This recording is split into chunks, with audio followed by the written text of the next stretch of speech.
Lord. మన ప్రభువును లోకరక్షకుడైన యేసుక్రీస్తు నామమున మీ అందరికీ నా యొక్క ప్రత్యేక వందనములు. ఈ ఉదయకాల సమయమున దేవుడు మనకిస్తున్నటువంటి వాగ్దానమును చదువుకుందాం. గ్రంథము 6వ అధ్యాయము 27వ వచనము. ఆయన విడిపించువాడును రక్షించువాడునై ఉండి పరమందును భూమి మీదను సూచక క్రియలను ఆశ్చర్య కార్యములను చేయువాడు. ఆమేన్. దేవునికే మహిమ కలుగును గాక. ఈ ఉదయకాల సమయంలో దేవాతి దేవుడు ఈ యొక్క వాగ్దానము ద్వారా మనందరితో మాట్లాడుతూ ఉన్నారు. ఈ యొక్క వాక్యమును మనం జ్ఞాపకం చేసుకుంటే మన దేవుడు మనల్ని విడిపించే దేవుడై ఉన్నారు, మనల్ని రక్షించే దేవుడై ఉన్నారు. ఆయన పరమందు భూమి మీద ఆశ్చర్య కార్యములు చేసే దేవుడై ఉన్నారు. మనము చాలాసార్లు మనం ఉంటున్న పరిస్థితులను బట్టి ఆలోచిస్తూ ఉంటాము. నేను ఎప్పుడు దీని నుంచి బయటికి వస్తాను, నేను ఎప్పుడు విడిపించబడతాను, దేవుడు నా జీవితంలో ఎప్పుడు కార్యం చేస్తారో అని మీరు అనుకుంటూ ఉండొచ్చు, మీరు ప్రార్థిస్తూ ఉండొచ్చు. కానీ దేవుడు ఈ ఉదయకాల సమయంలో ఖచ్చితంగా మీరు ఏ ఊబిలో అయితే ఉన్నారో, ఏ బంధకాల మధ్యలో మీరు ఉన్నారో, ఏ భయంకరమైన శ్రమలలో, ఏ భయంకరమైన పరిస్థితులలో మీరు ఉన్నారో ఆయన ప్రతి ఒక్కరిని చూసే దేవుడై ఉన్నారు. అందుకనే దేవుడు ఈ ఉదయకాల సమయంలో నీ నిరుత్సాహాన్ని, నీ కన్నీటిని, నీ భయంకరమైన పరిస్థితులను చూసి నీ దేవుడు ఆయనే స్వయంగా నీతోనే మాట్లాడుతూ ఉన్నారు. మీరు ఎన్ని సంవత్సరాల నుంచి ఆ భయంకరమైన శోధనలను మీరు చూస్తూ ఉన్నారో ఆయన ఈ రోజున విడిపించబోతూ ఉన్నారు. ప్రతి బంధకాల నుంచి, ప్రతి భయంకరమైన శోధనల నుంచి ఆయన నిన్ను విడిపించబోతూ ఉన్నారు. నీవు ఒకవేళ అనుకోవచ్చు, నాకు ఇంకా వివాహం కాలేదు, నాకు ఇంకా పిల్లలు పుట్టలేదు, నాకు ఇంకా ఉద్యోగం రాలేదు, నేను ఎందుకు ఇంత భయంకరమైన శోధన అనుభవిస్తూ ఉన్నాను, చాలా సంవత్సరాల నుంచి ఈ భయంకరమైన అనారోగ్యం నాతో ఉంది అని అనుకుంటూ ఉన్నావా? అయితే దేవుడు అంటున్నారు, నేను నిన్ను విడిపించే దేవుడనై ఉన్నాను అని అంటున్నారు, నిన్ను రక్షించే దేవుడనై ఉన్నాను అని అంటున్నారు, నీ జీవితంలో ఆశ్చర్య కార్యములు చేసే దేవుడనై ఉన్నాను అని అంటున్నారు.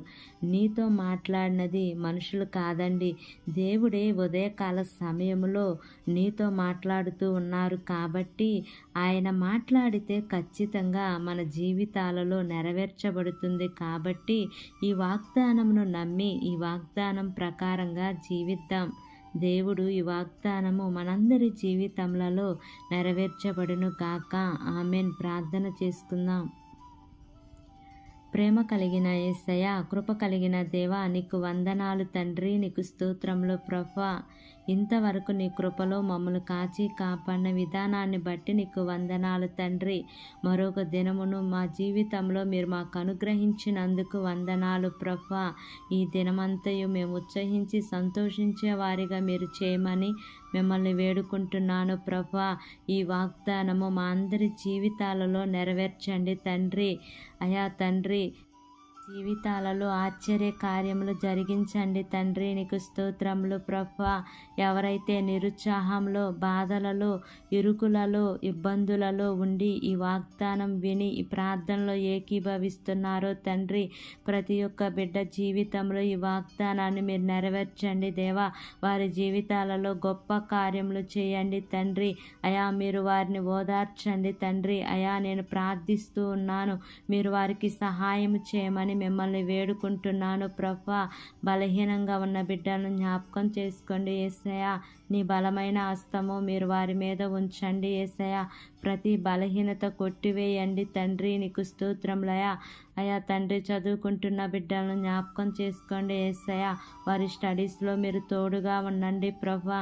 నీ జ్ఞానంతో వారిని నింపండి అయ్యా. జ్ఞాపక శక్తిని మీరు వారికి అనుగ్రహించండి ప్రభువా. ఉద్యోగాల కోసం ఎదురు చూస్తున్న బిడ్డలను జ్ఞాపకం చేసుకోండి యేసయ్య.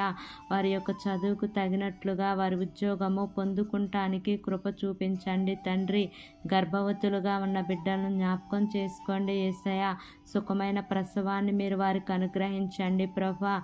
ప్రసవించిన తల్లి బిడ్డలను జ్ఞాపకం చేసుకోండి అయ్యా. ఇరువురికి మంచి ఆరోగ్యాన్ని మీరు అనుగ్రహించండి ప్రభా. గర్భఫలాల కోసం ఎదురు చూస్తున్న బిడ్డలను జ్ఞాపకం చేసుకోండి అయ్యా. వారి యొక్క గర్భద్వారాలు మీరు తెరవండి యేసయ్యా. ఏ లోపమున్నను సరిచేయమని మిమ్మల్ని వేడుకుంటున్నాను ప్రభా. వివాహాల కోసం ఎదురు చూస్తున్న బిడ్డలను జ్ఞాపకం చేసుకోండి అయ్యా.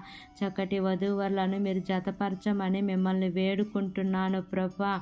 గృహాలు లేని వారి కోసం ప్రార్థన చేస్తున్నాను యేసయ్యా. వారికంటూ సొంత గృహాలను మీరు నిర్మించండి తండ్రి. గృహాలు కట్టి సగములో ఆగిపోయిన గృహాల కోసం ప్రార్థన చేస్తున్నాను యేసయ్యా. అట్టి గృహాలన్నీ కూడా పూర్తిగా కట్టబడటానికి కృప చూపించండి తండ్రి. ఆర్థిక సమస్యలతో ఆర్థిక ఇబ్బందులతో బాధపడుతున్న వారిని జ్ఞాపకం చేసుకోండి యేసయ్యా. మీరే వారికి సహాయకుడుగా ఉంటూ రమ్మని అడుగుచున్నాను ప్రభువా. నీకు స్తోత్రములయా. ఈ దినమున దేవా నీ ప్రియబిడ్డలు చేస్తున్న ఉద్యోగమును వ్యాపారమును చేతి పనులన్నిటినీ కూడా మీరు ఆశీర్వదించమని అడుగుచున్నాను ప్రభా. మా దేశాన్ని పరిపాలిస్తున్న ప్రతి అధికారి కుటుంబాలను మీరు జ్ఞాపకం చేసుకోండి అయ్యా. నీ జ్ఞానముతో వారిని నింపండి యేసయ్యా. అయ్యా వారి ప్రయాణాల్లో మీరు క్షేమాన్ని ఇవ్వండి తండ్రి. వారు ఏ పని చేసినను ప్రభా ప్రతి పనిలో సఫలతను మీరు వారికి అనుగ్రహించమని మిమ్మల్ని వేడుకుంటున్నాను ప్రభా. ఈ దినమున యేసయ్యా ప్రయాణం చేస్తున్న ప్రతి బిడ్డను జ్ఞాపకం చేసుకోండి అయ్యా. వారి ప్రయాణాల్లో క్షేమాన్ని ఇవ్వండి తండ్రి. మార్గమధ్యంలోని దేవదూతల కాపుదల నీ ప్రియబిడ్డలకు తోడుగా ఉంచమని నా యొక్క ప్రార్థన ఆలకించి అంగీకరించమని నజరేయుడైన యేసు అతి పరిశుద్ధ నామమున అడిగి వేడుకొని పొంది ఉన్నాము తండ్రి.